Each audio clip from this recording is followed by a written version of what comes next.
Finals entering the first frame. You guys have Martin Javier alongside Papa Bear Coach Benji Paras here in the broadcast. Kasama rin ang ating Bursa reporters.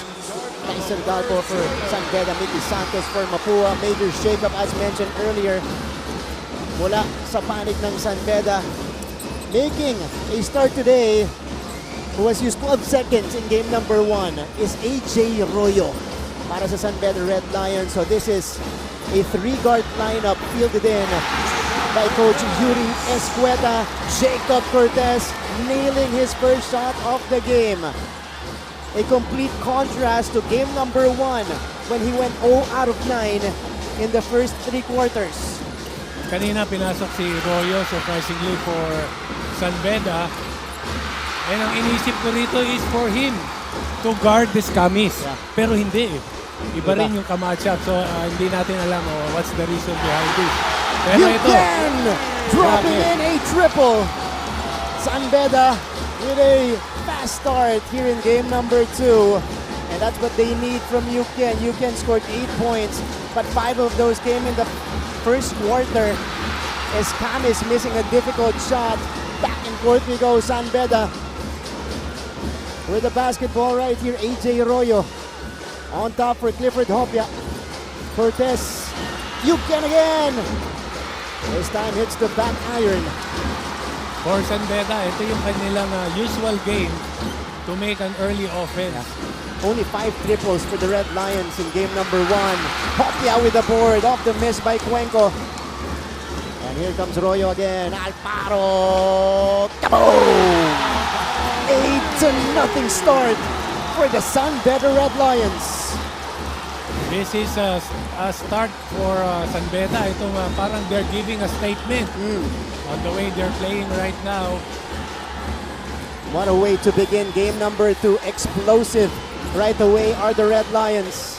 How will Mapua respond? Escamis gets fouled while taking the 3. He takes his first trip to the free throw line, and that also gives us time to go courtside. Unahin muna natin ang ating courtside reporter from the Mapua Cardinals with Mickey Santos. Mickey, go ahead.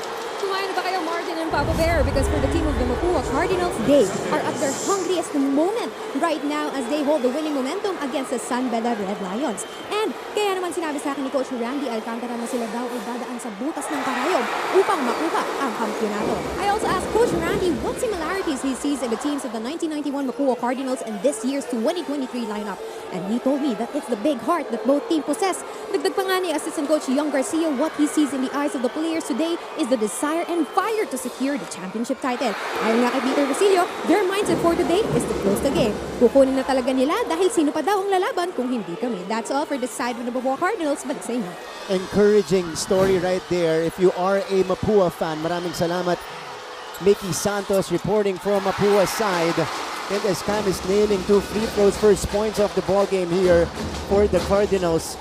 Pero as much as, they have the intensity, the hunger in their eyes, Papa Bear, ito yung pinakamahirap ipanalo, yung mga close-out game na ganito. Yes, pero for Mapua, nakikita ko dito yung kanilang, the way they play. Oh! Hold on, Papa Bear. Go ahead. Yuken with the second triple of the game. Go ahead. Yung game ng Mapua during their first meeting, itong finals, parang extension ng kanilang performance during the 97 season of the NCAA when they play against the Letran Knights. That's right. They were there already. Royo! No. Follow-up. Masyadong malakas para dito kay Clifford Hopia.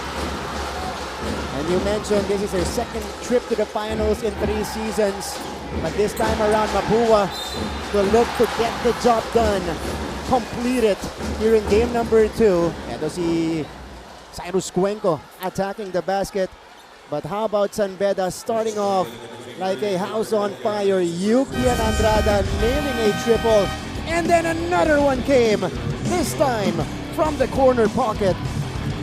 11-2 start for the San Beda Red Lions, coming in prepared, Papa Bear.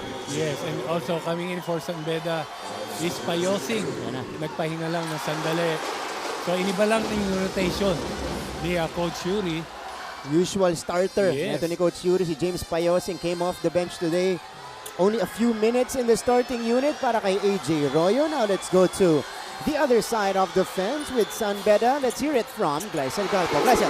Yes, Martin and Papa Bear, the San Beda Red Lions are all geared up to lure the Mapua Cardinals into their lair, conquer them, and roar in victory once again. Because after losing in Game 1, Coach Yuri Escueta reminded the team to keep their heads up and to stay positive because at the end of the day, they know what they are capable of. Ayon sa kanya, hindi pa tapos ang laban, kaya naman ngayong araw ay paniguradong babawi sila. And their mindset in today's game is just to play until the end.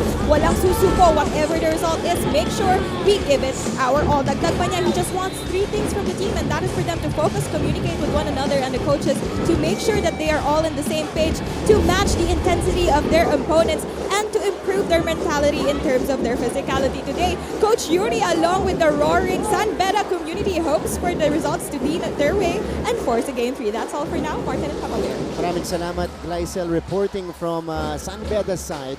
Now, we know Coach Yuri, this is a very intelligent head coach. Grabe yung influences nito ni Coach Yuri, and he always comes in prepared. Hours of film sessions para sa paghahanda nila dito sa game number 2, Papa Bear. At nabanggit na sa atin ni Gleisel yung gusto nilang pag-adjustan. But I feel like the physicality is something they need to adjust to right away. Itong Mapua team na to, some of these players have seen the final stage, so they know how to heighten the physicality. Diyan dapat mag-adjust itong San Beda. Actually, physicality, ang kasabay nito is controlling your emotions. Yeah. Kasama lahat yan sa laro. San Beda actually looked good in the first half. Yung game number 1 natin, they led it 29-21 before a 15-2 surge for Mapua to end the first half. Clifford Hopia with a gimme underneath, and San Beda continues his blistering start. Actually, if you're going to look at Mapua and San Beda, they're playing the same offense. They're doing the same offense. They can take the shot from the outside. They can penetrate and kick out the ball. Parehong-pareho sila. Ito si Clifford Hopia. But you're right, no? Itong dalawang teams natin, balance ito. You know, inside, outside, they have threats. Mapa first unit, second unit. Lagi may nag-produce para sa kanila. So it's really hard to predict it. In fact, in the fourth quarter of game number 1, humabol pa itong San Beda Red Lions. Ooh! Miscommunication between Recto and Hernandez. So it goes back to San Beda's way. As we head to our first time out of the game, an 8-point lead held by the Red Lions.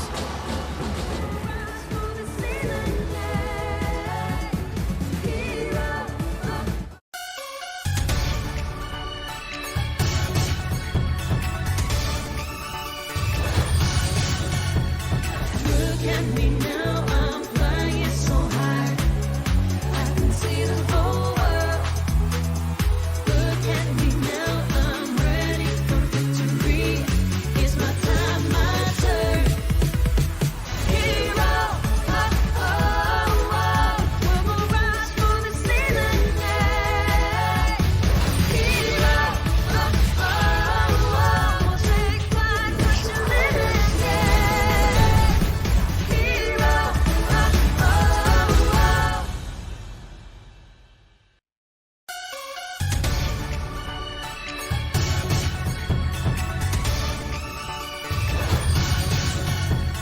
Look at me now, I'm flying so high. I can see the whole. Look at me now. We are back to the coverage. Game 2 of your NCAA Season 99 Finals live on GMA GTV, NCAA Philippines, and GMA Sports PH. We're still inside the first quarter. 6 minutes and 4 seconds remaining. It's San Beda taking control right away, 13-5. Our key matchup for today's ball game. Ito po, Escamis versus Cortez, the point gods of NCAA basketball. Napakagandang laban ito. Tama, Mayor? Magandang matchup ito. Yeah. At makita mo sa gandang matchup, itong strategy for Mapua is to halos play box and one para dito kay Cortez, which worked for other team. And again, they were able to neutralize Jacob in game number 1, only 12 points. Ito muna yung ating keys to the tower, Papa Bear. Keys to winning muna tayo para dito sa Mapua Cardinals. Yes, and for the Mapua, ang una ko rito is block the passing lane. ito yung forced Jacob to play one-on-one, mapagod. And also backs out offensive rebounds. Dahil masyadong ang Payosing, Puno, Hopia, they have a total of 7 rebounds, offensive rebounds. Sa second chance points, naka 10 to 6. Ito nga San Beda. And third, ito is set up Escamis. Not only the pick and roll, pero look for him, create space for him. So keys to winning mamaya. Balikan natin yan, Papa Bear. In the meantime, Cyrus Cuenco able to get inside and score the layup. So Mapua cuts into this San Beda lead. Cyrus Cuenco was 1 out of 7 in game number 1. His shots were not falling, especially from the outside. Jacob Cortez just forcing one up. So you see Jacob in several instances already forcing the issue on Mapua's defense. Ito yung hop sa gitna nito ni Cyrus Cuenco. Ito yung good thinking from Mapua. Wala si Hopia eh. So this is their chance to attack the basket. Pero kahit wala si Hopia, no? Hindi Ito, nagko-compromise yung size eh. Kasi nandiyan si Puno, who is 6'5". Andrada, 6'6". Yes. Oo. Pero siyempre iba pa rin yung Hopia. Iba pa Yung rin. Hopia bago ka drumay, brown out na eh. Yeah, totoo. Lalo sa rebounding, ano? Yes, rebounding, no effort. No effort. And this Jacob Cortez, much better rhythm to begin the game for him as he knocks down 2 free throws. And again, he started game number 1, 0 out of 9. Got his first field goal towards the end of that third quarter. Ito na full court press being applied by San Beda. And we also have to point out the three-point shooting early on here by San Beda. They're 3 out of 5 already. As a team, they only nailed 5 3-pointers dun sa ating unang laban. Bonifacio misses. Yung defense na ginawa ng San Beda, they're playing zone. Pero pinapabayaan nila magkaroon ng points inside the paint. A sorry miss for James Payosing. And here comes Mapua again. Escamis. Oh, his defender falling down. Escamis got deep into the paint.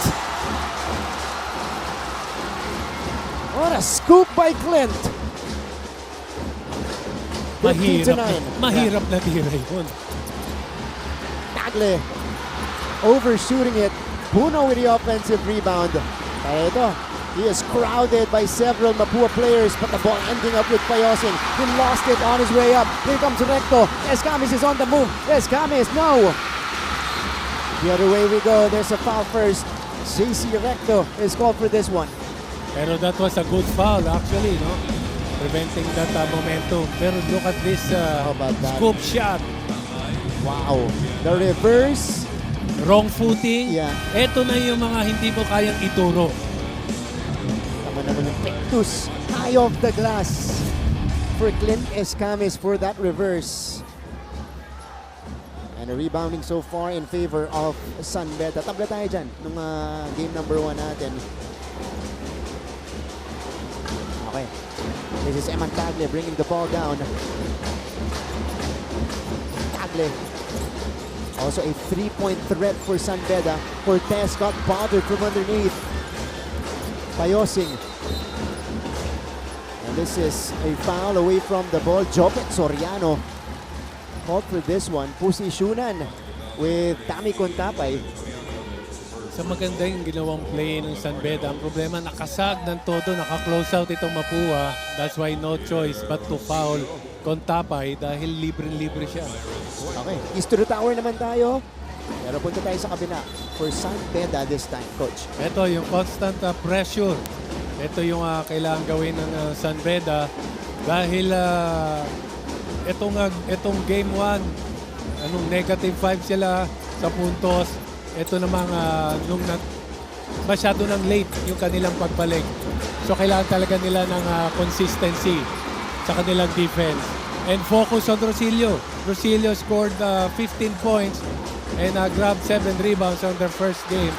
And then stop Warren on their pick and roll. Ito kasi si Warren, merong threat sa labas, merong threat sa loob. So every time may pick and roll, kung mahuhuli yung tao ni Bonifacio, kailangan merong re-recover. San Beda actually did a great job on Warren Bonifacio in game number 1. Only 6 shots for Warren, making 2 of those 6 points and 2 rebounds for Mapua's captain. Paolo Hernandez, he was the POG in the first game. A big double-double for Hernandez. 16 points and 12 rebounds. Can he duplicate it though? But this guy also had a slow start in that particular contest. Only got it going in the second quarter. Mahirap yung ganyan nag-slow start. Yeah. Alam mong puputok sa huli yan. Yeah. May nakareserba. May no? nakareserba yan. Again, Paolo Hernandez, no stranger to the big stage. He was the finals MVP when they won a championship in the NCAA Juniors basketball. He knocks down 2 free throws. Mapua, all of a sudden creeping in, only down by 4. Nigel Gonzalez, rookie point guard ng San Beda, pumasok na kanina lamang. Jomel Puno going around, the feed inside. Dami con Papay, deuce. Yes, that was a good play. Good recognition coming from Puno. Passing that ball to the cutting Contapay. Rosilio, the spray. Hernandez for 3. Masyado malakas. Rosilio comes up with it. Called for the offensive foul, yeah. Wala ka ng choice eh. Yeah. It's either mag-commit ka ng turnover. Needed to go around the defender to escape him. Meantime, another timeout here. Under 3 minutes remaining. San Beda still ahead.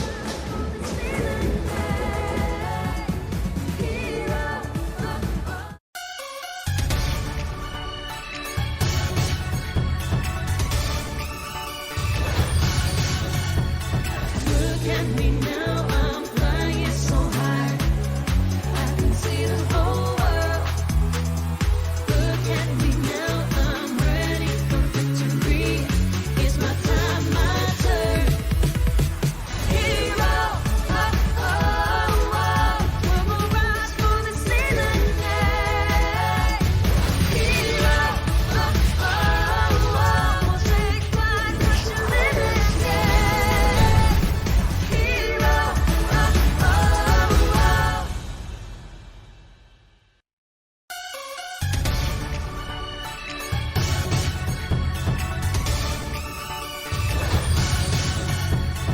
Look at me now, I'm flying so high. Balik sa ating laban, you guys are watching game number 2. And he is in his first finals here in the NCAA. Jomel Puno with almost a double-double in game number 1. Continues his stellar play for San Beda. 12 points, 9 rebounds para dito kay Jomel Puno. Alright, mamaya pag-usapan natin. Ito si Jomel Puno. When he starts to get his numbers in this ball game. Nigel Gonzalez now as we resume play. Speaking of Puno, here he is. He's got the length advantage on Paolo Hernandez. Puno drives. Puno, oh, that's his favorite side, but he misses the layup.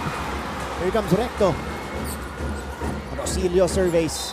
A foul inside, away from the action. And this is going to be against Jomel Puno. Little bit of frustration foul para dito kay Jomel Puno after missing a makeable layup, at least for him, on the other side. That was an experienced move from Soriano. Yeah. Jopet Soriano, a revelation this year for Coach Randy Alcantara. Ano lang yan, simple-simple pumuntos. Diba? Nag-aabang lang sa ilalim, magaling pumosisyon, but vastly improving his touch around the rim. Oh, hindi siya yung namimilit. Pag hindi naka-score, hindi to score, no. Basta andun siya, kayo lahat, bahala. Hindi nyo kaya, then give him the ball. Bihira nga mag-run ng play para sa kanya. Yun ang importante sa mga players. You need to know your role. Na hindi ka masyado nag-overpower sa iba. Perfect complement to this formidable Mapua team. 2:20 to go. in the first frame. And we're seeing an entertaining first quarter so far. You can hanap si Puno. Puno is crowded. Contapay mid-range. That's good. And Contapay with his second bucket of the game. Grabe yung improvement na nakita natin dito, no? Contapay, Andrada. Recto. Oh! Poked! Stolen! You can... Oh! Lost it! A little bit of excitement. And how about this? Dami Contapay knocking it down right here. Ito muna yung sundot ni Yukien. Just unable to get a hold of the basketball. 20-12. 3 puntos pala kanina yung kay Contapay. Oh, here's the help for Hernandez. They swing it to Cuenco. Cuenco drives, feeding Soriano. Oh, denied by Andrada. But Soriano follows up his own miss. Kanina lang pinapag-usapan natin dito yung effort nitong si Soriano and eto. On cue, hindi tayo napahiya. Sopet Soriano working down low. 20-14. Gonzalez drives, stripped away by Rosilio. That's rookie versus a rookie. Paulo, the feed Rosilio. Oh, that rolls out. Sorry, misses. Here in the first frame. Contapay for 3. That's too strong. Bit of a heat check for Dami. And here's Cuenco now. Under a minute remaining in our opening frame. Recto turns around, buckets! That was a tough shot from Recto. JC Recto, a walking mismatch. About 6'4", 6'3", na may magandang dribbling. May galaw, may fundamentals, and of course, he's got that outside touch as well. Perimeter points, wow, an overwhelming lead for San Beda, 14-0. Yukien! No! Medyo nanlamig itong San Beda from the outside, at least comparing it to how they started in this one. Last few seconds of the first, it is with Paulo Hernandez. Hernandez! Got it! Paulo Hernandez with a booming end to the first frame. Mapua inching a little bit closer, just down by 1,